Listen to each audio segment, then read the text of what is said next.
10 a.m. and then again 1 to 2 p.m. And anything you want to add to that, Dr. Stan? Did I catch it? Did I cover it all? Yeah, I think you did good. Okay, okay. Good job. I feel Good like job, Barbara. there's like so much you have to get out so everybody can find us. Oh, I know.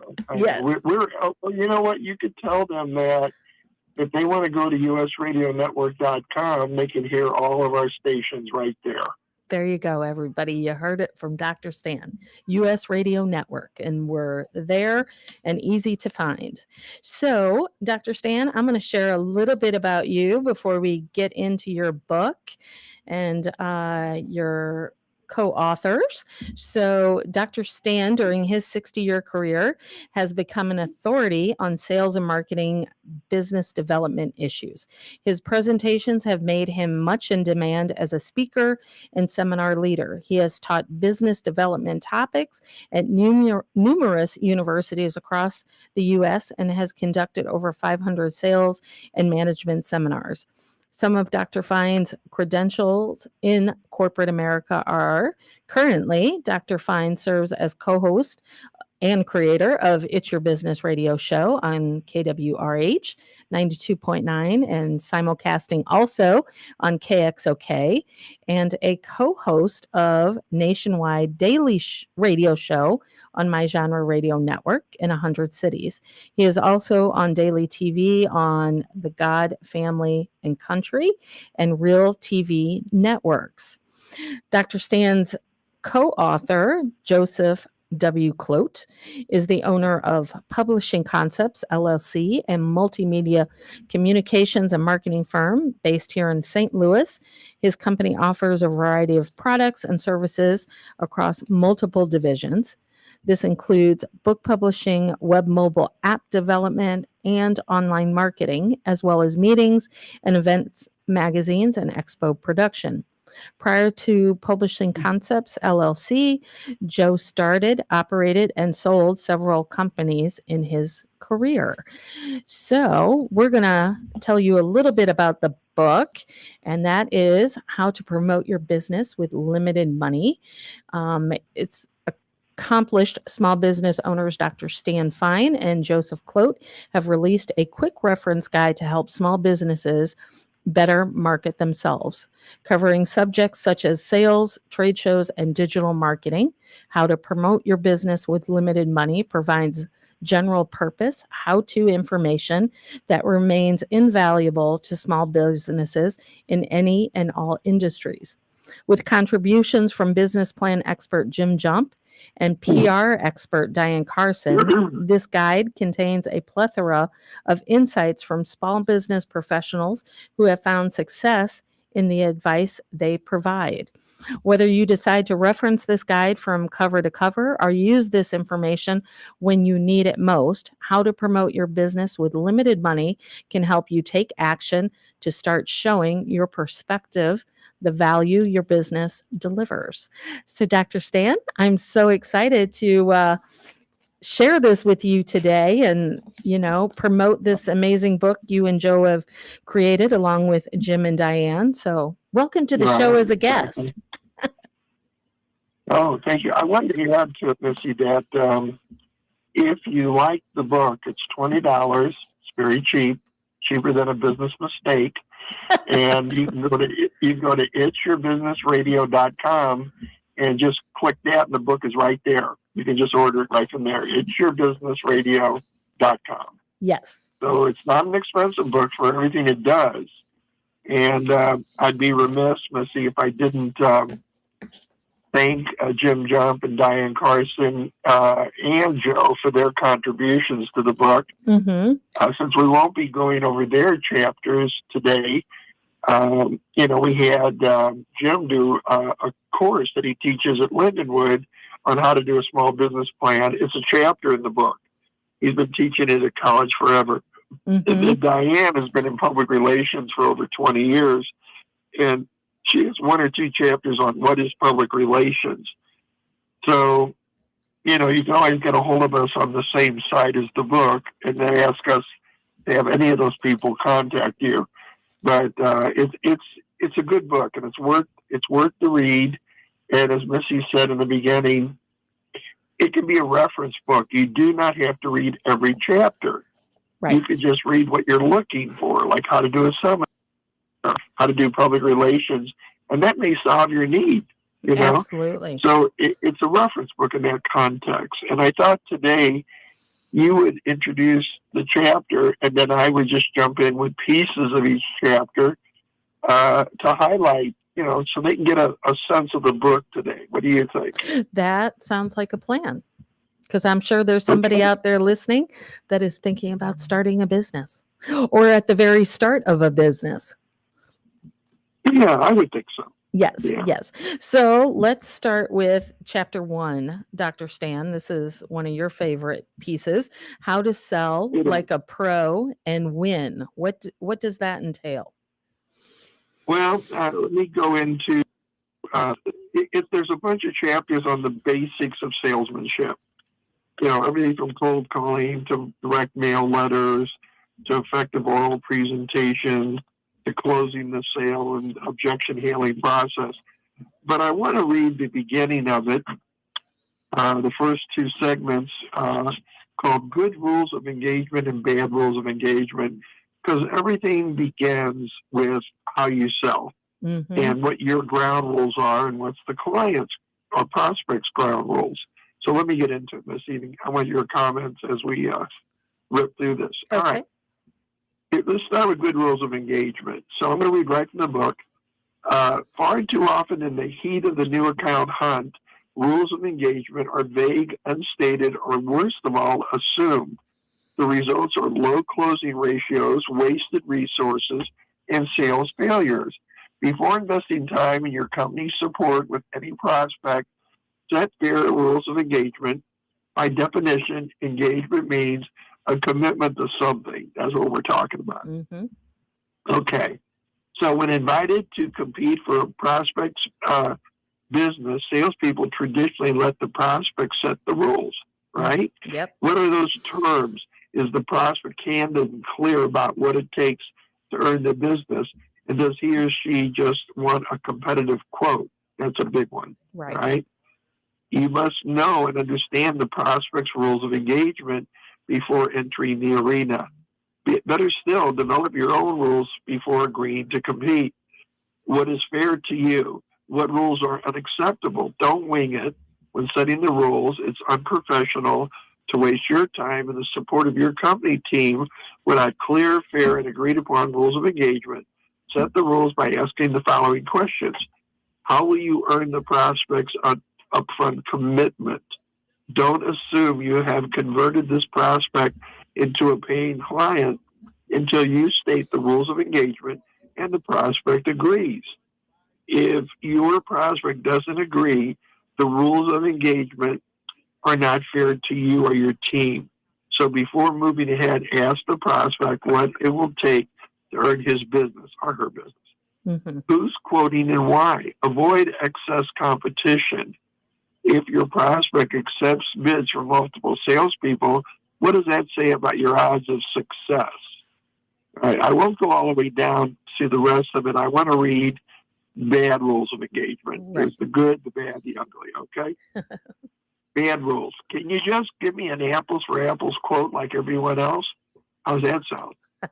Yeah. Missy, have you heard that one Oh, before? yes. Oh, yes. Yeah, I just want a quote. That's all. Just give me a quote.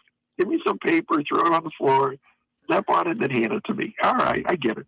So when a prospect uses the word apples for apples, he is saying that price, not value, is the deciding factor. Can you always offer the lowest price? When you deliver a low price, is the incumbent salesperson given a chance to beat, match, or split the cost difference?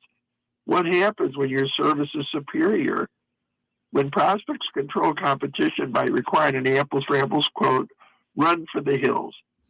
Would you just bring your best quote so I can present it to the owner? Once again, no. When an office manager is delegating the task of getting quotes, be careful. If the owner's representative is not the decision maker, your probably success is reduced. You got to determine your contact's authority level.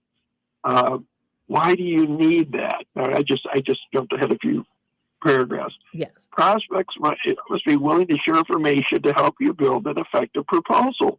Some prospects may not have the information you want. Others might be unwilling to share data they perceive as negative. Perhaps your buyer doesn't trust with proprietary information such as financial statements.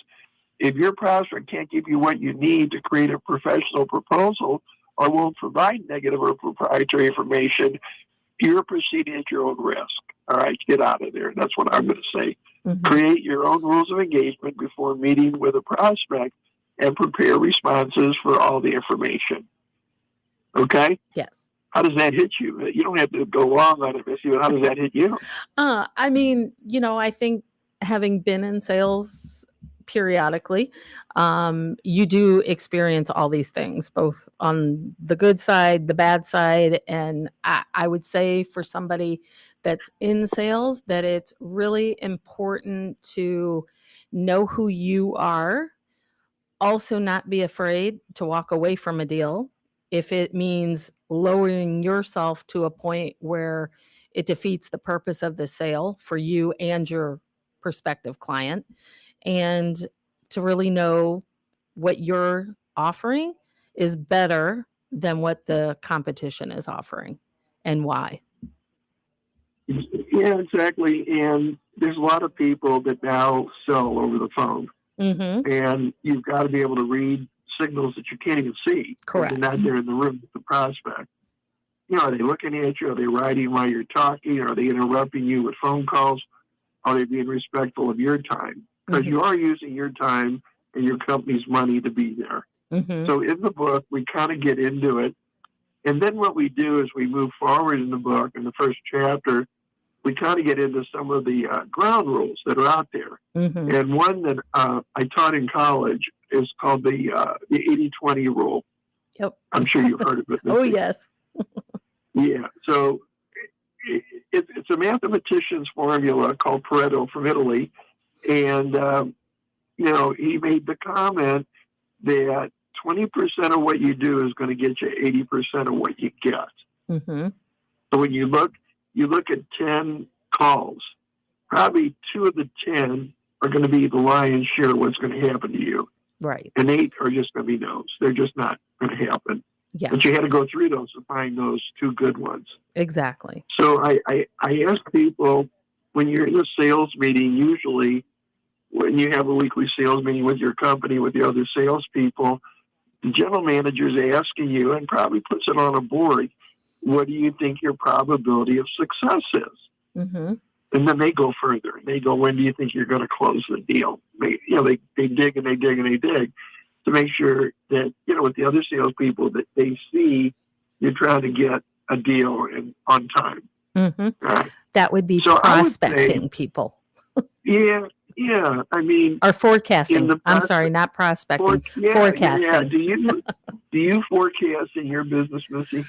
I would say not in the same way currently.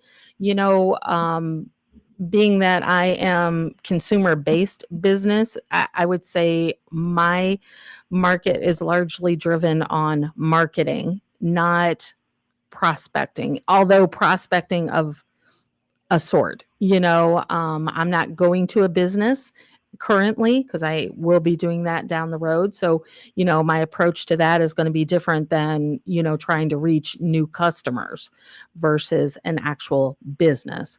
But, it does come into play.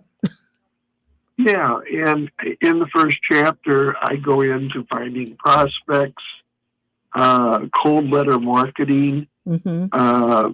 Cold letter marketing is very interesting. I'll talk about it psychologically.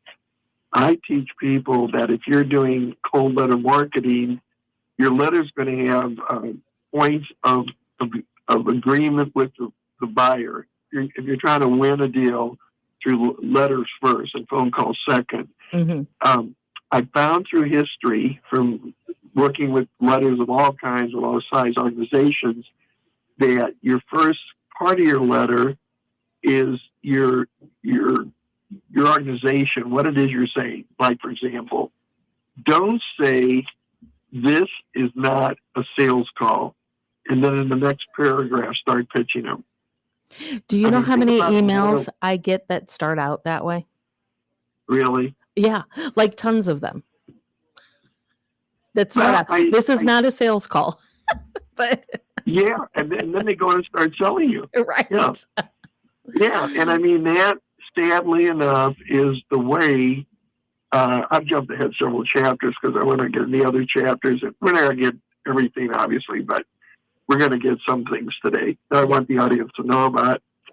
Anyway, the second thing I found in letters is the most powerful phrase is the PS. Mm-hmm. That's the most powerful phrase that will get you something. So people look at the top, your introduction, and then at the PS. That's where they regard what you're going to do. Mm-hmm. All right. And so when you think of your letter, think of the beginning and stay committed to that. You know, if you're going, the financial industry is a mess. Don't go into, well, I can help you. Go in, here's some experiences. Can you relate to them or something like that? Right. Then finally at the bottom, you would go, P.S. By the way, I'm going to follow up in a phone call to see if you have any questions on the letter. Mm-hmm. You know, you didn't say, I want to sale, I want to close the deal, I want an appointment. You say, I want to address any questions you have about it. Very clever way, you know, to get an opportunity. Right. And I remember a story when I was a director of marketing of a division of General Dynamics, and we talked about meeting the top presidents in the country, have our president of our division meet with presidents of other companies. And what we did is we added a $100 bill to each letter. Mm-hmm. And we said, we just want 5 minutes of your time on the phone. This is who we are. P.S. We're going to be calling you, and please use the dollars to whatever you think is appropriate. And I'm not going to put you on the spot, but do you want to? I think I've talked to you about this before. And if you're right, it'll be fine. You know, have you determined what the success factor is with 100 letters at $100 each? You mean as far as how many sales you actually get out of that? Or how many agreed to talk with you? Just talk with you. If I remember correctly, out of 100, I think you might get a hit like on 10, roughly, and out of that, you close maybe 1 or 2. Well, guess what? You remember correctly. Okay. Right. Yeah. I haven't taught sales training in a long time. No, but you're right. So, and we got a lot of $100 bills back. Yes. But that's okay. The whole purpose was very high level. We're talking millions of dollars of business. Mm-hmm. And so our division made phone systems. So the phone system is, 6 figures all the way. Right. So anyway, so we got the president to get a couple of those deals, which is cool. Mm-hmm. Which is very cool. Right. So, that was neat. It was neat. And it worked. Yes. What? Go ahead. Oh, no, I have a question for you, because I feel like for any new business owner, somebody contemplating business, that sales is that essential piece in any business. So, I was reading a book at one point in time, and, the woman that was the author said, if you tell yourself you cannot do sales, that you have to learn to do it, or you have to find someone to do it for you, because that is the support of a business. So for you, Dr. Stan, as an expert in this field, would you say, and this is for our listeners, is referral business or cold calling the better way to go? Or do you need both? Say it again, Missy. Is that referral business, those warm leads, your better way of growing your business, closing your business, versus cold calling for somebody that might be curious? I think it's a combination because you can't say no to where the deal is coming from. Right. Obviously, referral business is going to be more powerful. There's no question. Mm-hmm. You know, somebody referred you to talk with somebody. Man, that's big. Mm-hmm. It's big. Yes. You know, but if you have a cold call, a certain percentage of your business will come from that. It's not pleasant. Nobody likes rejection. Right. You know, right? But, Right. you know, to be honest, after all these years in business, it's really important that you realize that it's going to be a combination. Yes. Northwestern Mutual Insurance here in St. Louis, very big office operation. They teach their salespeople that it takes 20 no's to get a yes. Actually, it was 30 no's to get a yes. Yes. So they're saying that you got to go through that many negatives to get the one yes. Now, my ratio was better because I skirted through issues more quickly. Mm-hmm. And one of the things I found is that once you get out into the sale, where you got the, they're going to do an appointment. In the end of this first chapter, we talk about the objection handling process. Mm-hmm. Okay. And I'll just give you one example. And I go through exercises with the reader. So they realize that something that you hear that you like will get you a deal or help you overcome a no. Mm-hmm. And one that I like, I'm just going to read for one. They're not long, but I'd like the audience to hear this, is conditional close. That's one of my big ones. Okay. Yes. So here's how it works. There's a technique and an example and how it works. So we'll just do one so the audience can hear. So let's go through conditional close technique. So when the other person offers an objection, make it a condition of resolving their objection that they make the purchase. You can also use this approach to make any trade. For example, if you want them to watch a promotional video, offer a cup of coffee. Always, by the way, it is in the form, always, by the way, phrase it in the form, sorry about that, if I, will you, rather than will you if I. This is because our brains work very quickly, and starting with you causes them to begin thinking immediately about objections, and they may miss the exchange. On the other hand, starting with, if I, will cause psychological closure on what you're offering, thus drawing them into the close. For example, you say you want a red one. If I can phone up and get you one, will you take it today? If we can figure out the finance for you, will you choose this one? Or if I get you a cup of coffee, would you like to sit down and look through the brochure? So the condition, how it works is the conditional close uses the exchange principle to build a social agreement that if I solve your problem, you will buy the product in return. Mm-hmm. I don't know how many people use that.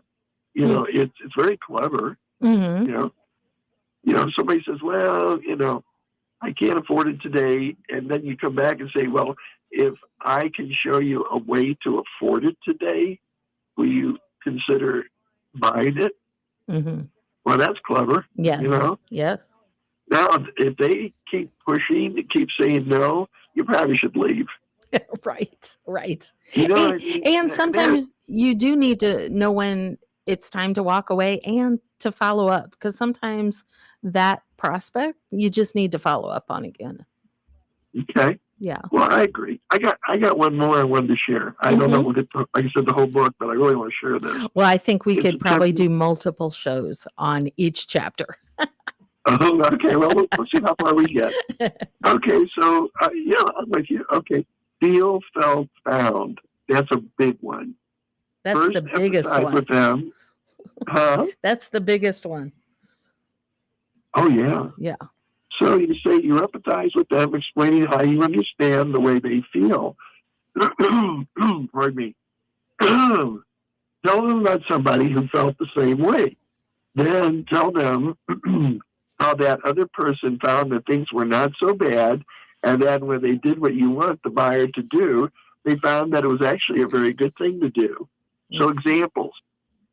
I understand how you feel about that. Or many others have felt the same way, and what they have found is that.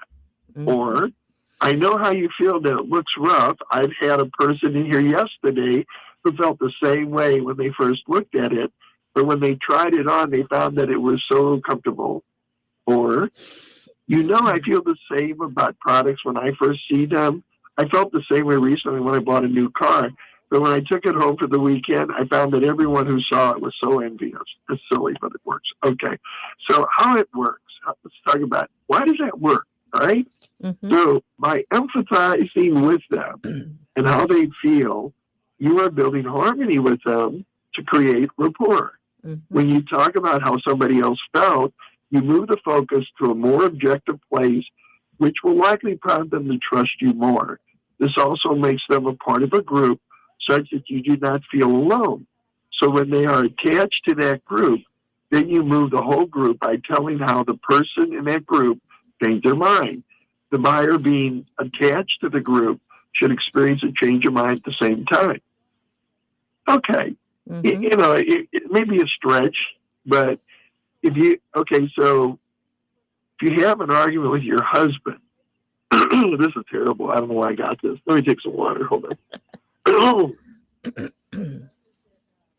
Let's try this, Missy. I Okay. didn't want to go there, but I'm just going to play with it. Okay. Okay. So you have an argument, you have an argument with your husband. You want to buy something, and they don't want you to buy it. I don't know if that really happens, but It what the hell? does. We'll give it a shot. It All right. does. So you go, well, I won't say your husband's name. Well, I know how you feel about that, but Sally's husband, Jay, had the same emotions about it. And when they got it, the family really loved it. Okay. Mhm. You kind of flipped it on them. Yes. So I'd like to at least look at it. Is that okay? Mhm. So that may not work in some houses, but it may work in others. Yes. For sure. It's For just sure. a clever technique. Yes. Pardon Well, me? it's that relatability to somebody. That's what, sales is. I It's think, finding that relatable common ground where you're not I think so. appearing as I'm just selling you this, but I feel what you're feeling. But with that Yeah. note, Dr. Stan, we are coming up on our break. So why don't you go No ahead? way. We're only at chapter 1. I know. I told you this can be multiple shows. But share again Okay. how everybody can purchase the book and where they can find you and all that good stuff. Go to itsyourbusinessradio.com. The book's there, and how to contact me is there. itsyourbusinessradio.com. All right, audience, we will be back in just a few moments, and stay tuned.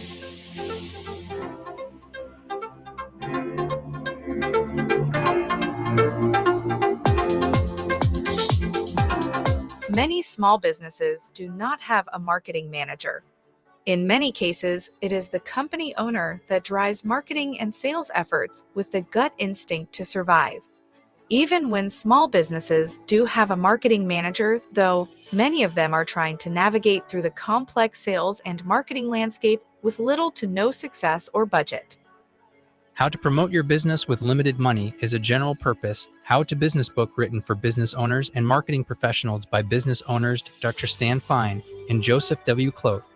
This guide is not intended to be read as a front-to-back chapter book and rather serves as a quick reference guide.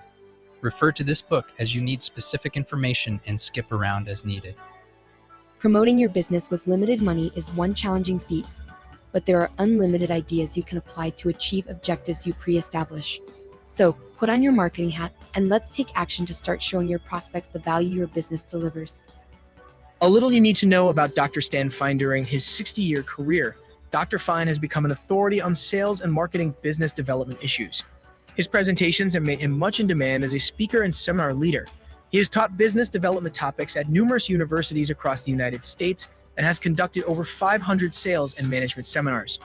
Some of Dr. Fine's credentials in corporate America are currently Dr. Fine serves as a co-host of the It's Your Business radio show on KDORH 92.9 FM in St. Louis and a co-host of Nationwide Daily Radio Show on my genre radio network on the Xeno Media platform.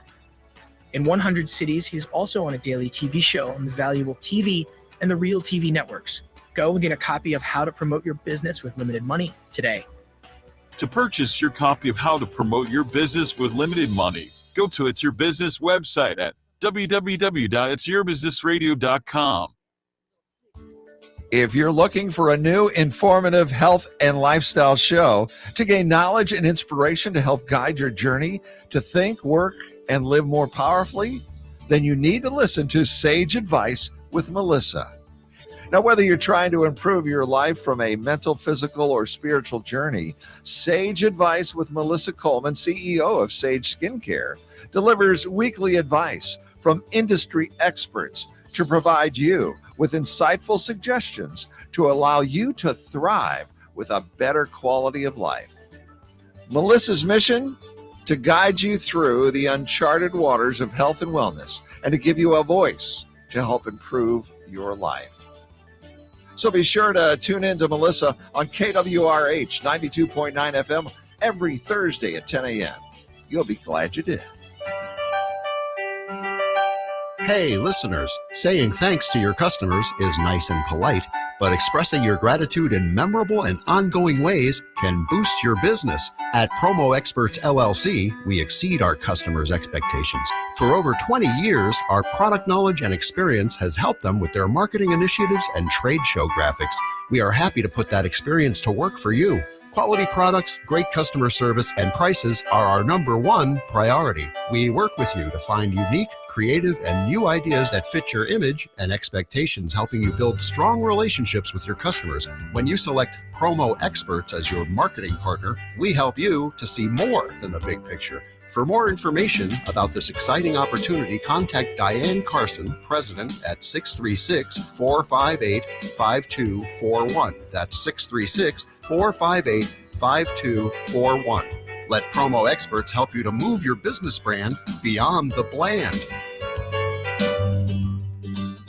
Have you always wanted to write your own book but don't know where to start?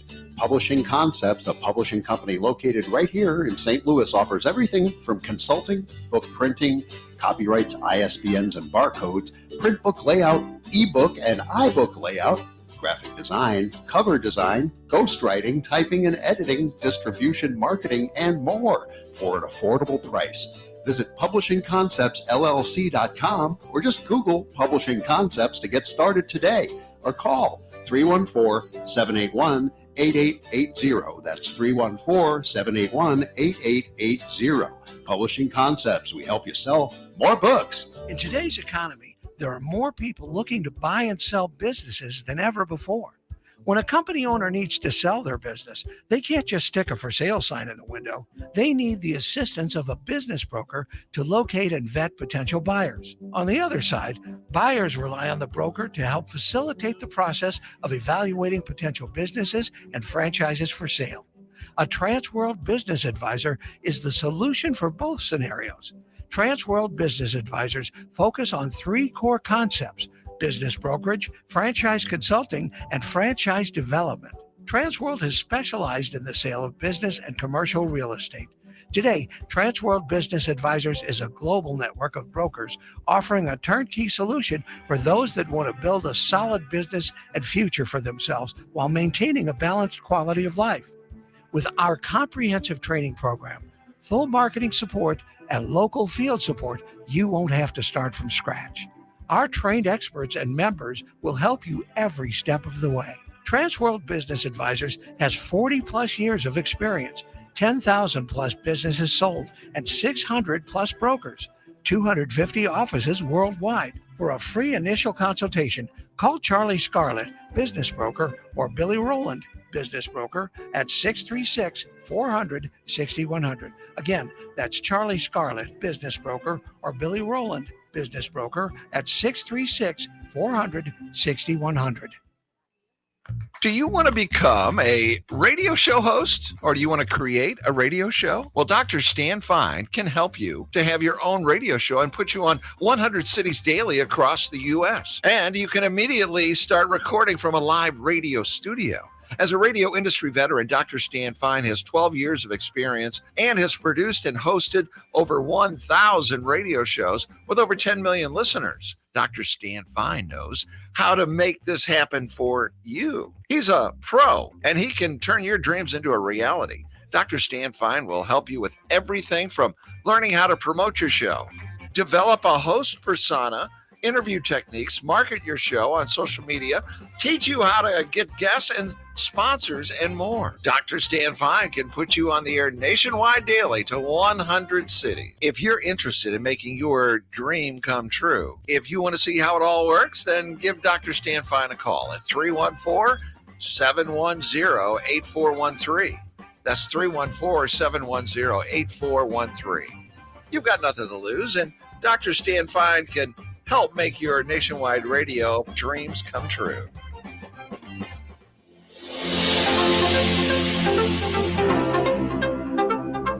Welcome back to part 2 of It's Your Business. I am one of your co-hosts here, Melissa Coleman. I am here today with Dr. Stan Fine. Hi, Dr. Stan. Hi, Missy. And we are actually, I have the pleasure of interviewing Dr. Stan today on his book, How to Promote Your Business with Limited Money, a guide for marketing professionals and business owners. So we've had an exciting first half talking about sales. So we are going to go into chapter 2 with Dr. Stan on how to be a good manager. You want to take it away, Okay. Dr. Stan? Yes, ma'am. Hi, audience. It's Dr. Stan here, the business doctor. Let's talk about how to be a good manager. In that chapter, we had several things going on. One is we start the chapter with what is management. We're trying to teach managers how to be good managers. That's basically what we're doing. And, we go into what the definition of management is, but then I get into being a good manager. And the whole intent of that chapter is to give a manager techniques to help them succeed. And let's talk about being a good manager, and I'll read from that. So being a good manager is not only about getting your job done, but more importantly, earn the respect of your team. And some thoughts I give based on personal experiences are, stop thinking of yourself as a boss. Whether you're on the manager or not, you're first and foremost part of the team. Mm-hmm. Don't alienate yourself by sitting in a high chair. Nobody likes a wingback. Okay? No. Some do, but I don't. Okay, lead by example. I've always thought that to be a good manager, you need to understand what your team is doing. And even if you are not hands-on, you need to earn the respect of the team. And then I jump in that chapter, and I'm just going through some of this. Learn to delegate. One of the hardest things for a manager to do is to delegate and trust other team members. I'm going to go out of the book for a minute. When I taught this in courses, I talked about management eaters. Have you ever heard that term, Missy? I have Management not. eaters? Okay, it's an interesting term. I had a manager that if you relied on all your salespeople to constantly go and come to your door with their problems, you'll never get any work done. Right. You have to get them all moving in the same direction. So I developed, with the help of many others, a technique which was called 2 solutions. And 2 solutions was when somebody came in with a problem, I would acknowledge, as a manager, I would acknowledge the problem and say, look, I understand there's a need here, but before I jump in, I need you to come back with 2 solutions that you would do, Mm-hmm. so I could not repeat what you're doing. Right. And that stopped them from eating my time. Mm-hmm. Okay. So it was like, you do this for me and I'll take care of you. So it compelled people to think about how they would solve something rather than just go and complain. Right. And people complain. I mean, Then the other thing I get to in that is never micromanage. Nobody likes being micromanaged. And when you're a new manager, you're getting involved with everything. You're getting more and more involved. But you don't want to walk up to your team every half hour. You got to give them some latitude. And in that chapter, I go on with technique, and different ways that you can create independence. I also, in that chapter, go in for what I call the 5 easy steps of motivation. That's a piece of it. I'll share that one piece. Mm-hmm. How does management achieve motivation in the workplace and in today's society? It is a great question because a motivational workplace is a successful one. Without motivation, the end result is poor quality in the workplace. So some issues to consider when achieving motivation in the workplace are listed below. One is different types of personalities, how to deal with it. I'm going to paraphrase. Rewards, how you reward people for their excellence. The working environment, how you make an enjoyable place to live. Allowing room for error. You can't be all right and all wrong. Right. And I just keep going in that chapter, breaking it down. And then I get into, further on in that chapter, I get into types of decision making. And I'll just share so you get a sense of what that means, because I break it down into a whole bunch of ways that you can make decisions. But one is irreversible. All right. Mm-hmm. These type of decisions are those which, if made once, cannot be unmade. Whether whatever is decided will then have its repercussions for a long time to become. It commits one irrevocably when there is no other satisfactory option to the chosen course. A manager should never use it as an all or nothing instant escape from general indecision. And then it goes down and breaks the other ways that you can do that.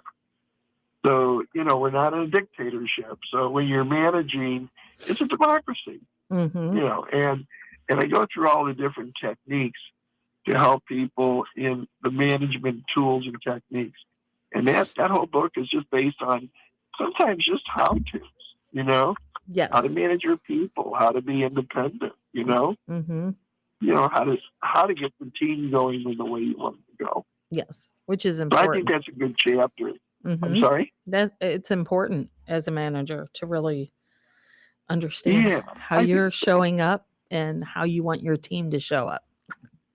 Yeah, you manage your team. Do you have any technique that you use that you feel is successful? I kind of operate in that space of the golden rule. It's like I whether the boss or a subordinate want to treat everybody in the way in which I want to be treated.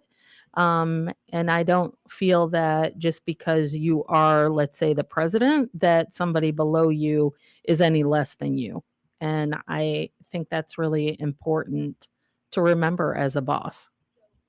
Because it is your people below you that keep your business going and thriving.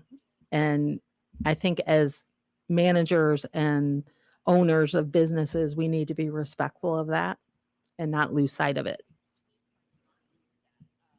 Well, I agree with you, and thank you for adding that. In the next chapter, we talk about how to write a business plan. Mm-hmm. And I'm not going to go into the chapter. Jim Jump wrote that chapter, but that's out of his textbook that he teaches at Lindenwood University. And people have been using that book for 10 years now. Successful business. It's an amazing So book. in that one, it's an amazing book. And Jim did that chapter. And if you want to go through technique and steps, templates and everything, pardon me, then you need to look at the book. Mm-hmm. Okay, because it's a good book. Yes. So I think it bears looking at. It certainly can be the whole book for you if you want it. Mm-hmm. So how we doing on time? I want to jump into another chapter here. You've got time. Okay. I think we still have about 10, Okay, yeah. 15 Let's minutes. look at trade shows. And during my career, I did a lot of trade shows where I was responsible for everything from the setup to the booth management. So I got a real good sense of what it took to run a trade show, even at looking at trade shows. So one of the things that I start out in that chapter in is called How to Pick a Trade Show. And I think that's a good exercise. If you're trying to decide with over 9,000 trade shows out there which one I should take. Mm-hmm. And it said the difficulty, I'll read some of this, the difficulty of some of the choices of picking the trade show is one of the reasons why some companies do not exhibit at all. Making the wrong choice could be a costly mistake. Yet there are many resources available that can provide the information we need to know the shows that will be the most productive for our company and yield the greatest return. And I said the following are key factors about trade shows that should be noted. It's good stuff. And so you're going down the trade show aisle and you're looking at it. Look at it this way. The average sales call costs $225, $250. To close an order, 5.5 sales calls on average are required, bringing the cost to the range between $1,237 and $1,375. The cost per contact at a trade show is approximately $106.70, with an average of 0.8 follow-up calls required to close the deal. That results in a savings of around $1,000 per order. It's important that contacting your entire current base, for the most part, is an impossible task. So you use the statistic, all right? And 90% of trade show attendees visiting an exhibit have not seen a salesperson for that company during the last 12 months. Mm-hmm. So sometimes follow-up can be a little bad. 81% of all show attendees have buying authority. 49% plan to buy something exhibited at a show. And 49% of show inquiries do not require a follow-up call.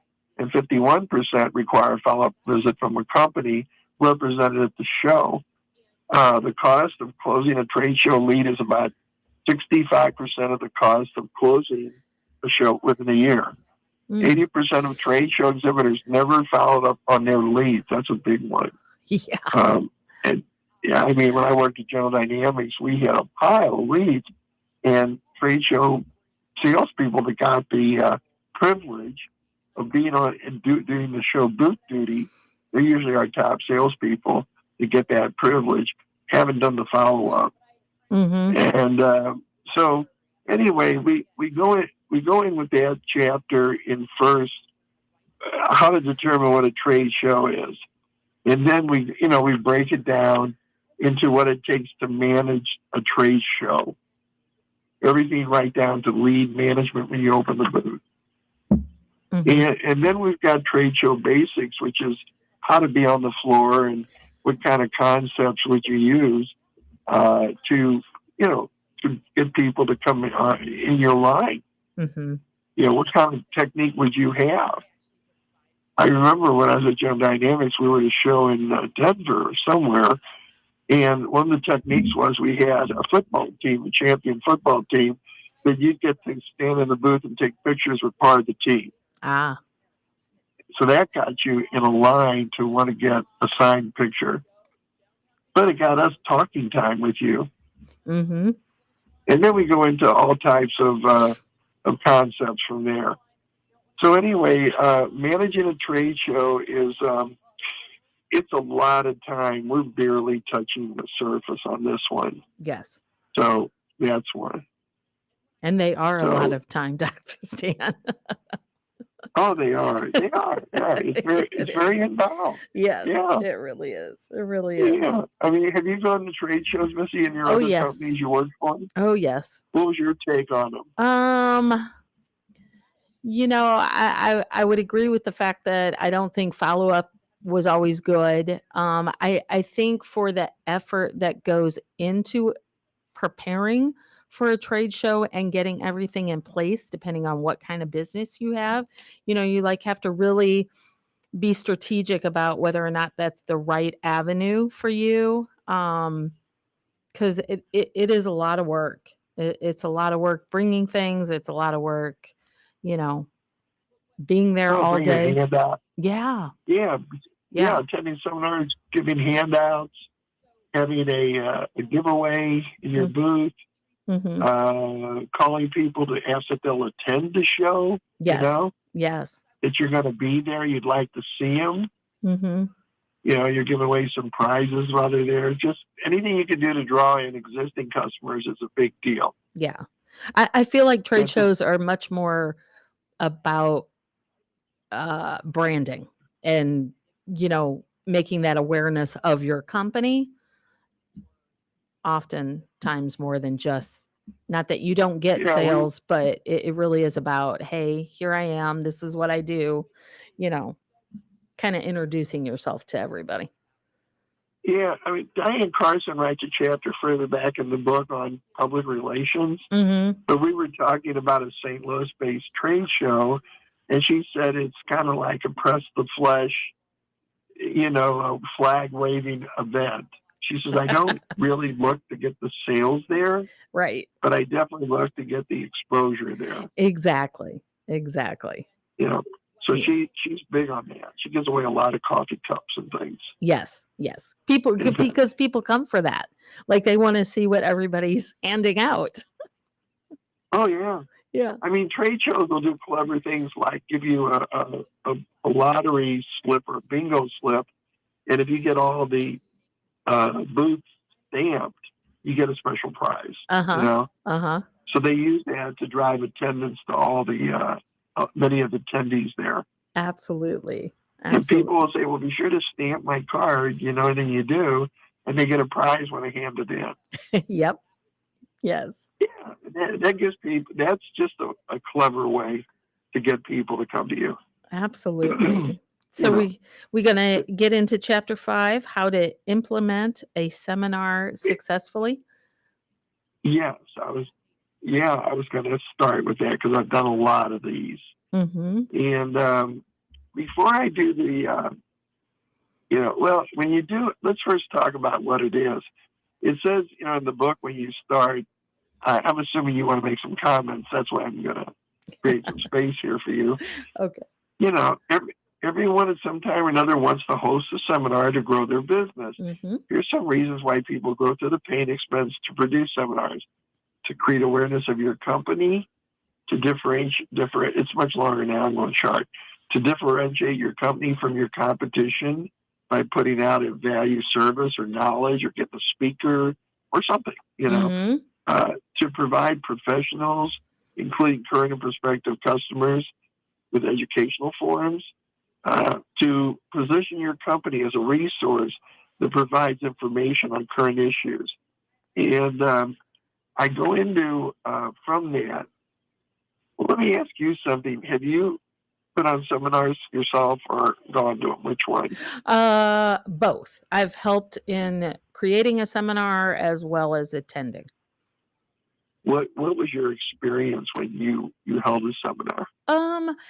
I would say when we put it on, I think it's both ways. I think the focus is definitely that branding piece and exposure to whatever community that you're in.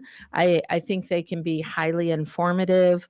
They can address issues that you might be experiencing in your business, or it's that avenue of really in that exposure to the community, getting people in your door to either purchase or, attend a workshop that's in much greater detail of whatever that seminar is on.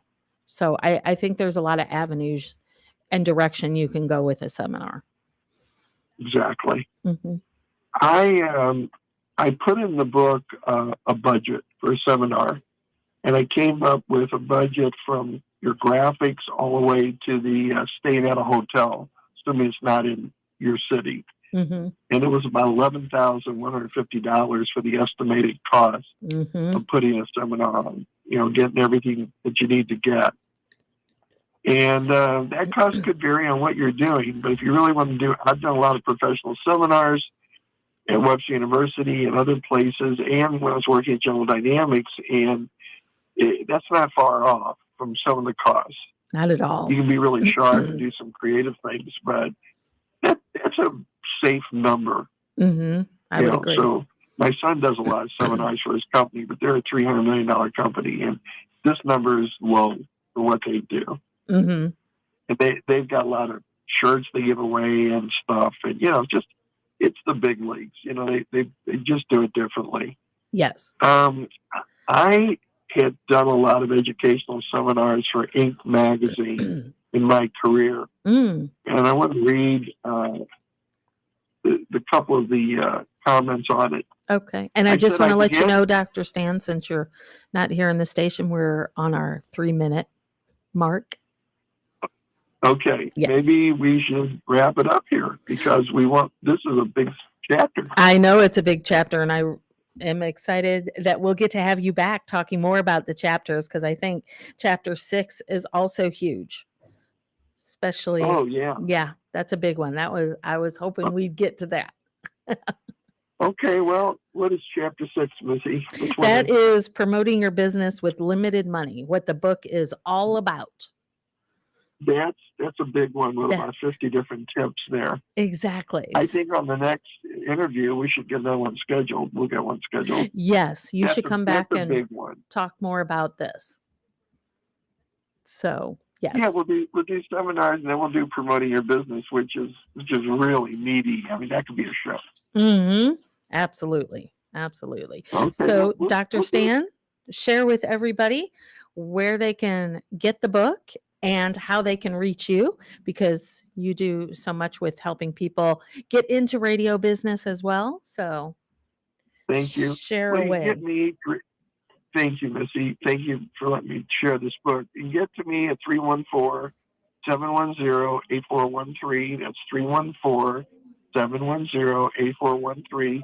And you can buy the book for $20 at itsyourbusinessradio.com. It's right there on the first page, and you can click to order right there. And if you get it, let me know. Let me know what your thoughts are. Yes. All right, Okay, Dr. Stan, you. thank you so much. We've got to All right. wrap it up and turn it back over to the Come on in. station. So, thank you, everyone, Okay. and have a beautiful week. And we'll be back with you next time. Thanks, Missy. See you for lunch. All right.